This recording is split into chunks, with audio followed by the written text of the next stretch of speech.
सबैलाई happy new year first of all है। म चाहिँ बिहानै उठेर रेडी भएर न्यू इयर मनाउनको लागि रोता मन्दिर जान लागेको थिएँ। मलाई चाहिँ मम्मीले पैसा दिन लाग्नु भएको छ है जाने बेलामा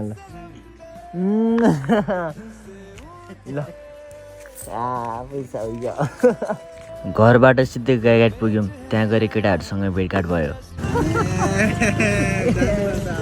अनि हामी सबै गाईघाटमा भेटेर त्यहाँबाट रौतातिर लाग्यौँ। आएर चाहिँ बाइकहरू अलिअलि बनायो अब त्यसपछि लाग्दिनु ला है। जाँदा जाँदै म चाहिँ एकदम दामीसँग लडेछु अनि हातमा नि खत्रै घाउ बनाएछु। ब्लडहरू गइरहेको थियो अनि साथीलाई रुमालले बाँध्न लगाएँ। त्यसपछि साउने भन्ने ठाउँमा पुगेर पसलमा गएर ह्यान्डी प्लसहरू लगायौँ अनि त्यहाँनिर एकछिन बसेर हामी रोतातिर फेरि बाटो लाग्यौँ। हामी जाँदै थियौँ, हाम्रो केटाहरू फेरि बाटोमा लडेछ। धन्न थोरैले मात्र हाम्रो केटाहरू भिरबाट खस्नुबाट चाहिँ जोगे छ है। एकछिनमा हामी रोता मन्दिर पुग्यौँ। त्यहाँ पुगेर रोता मन्दिरको दर्शन गऱ्यौँ। त्यसपछि हामी सबैजना रोताको टावर डाँडा साइडतिर भ्यू हेर्न गयौँ।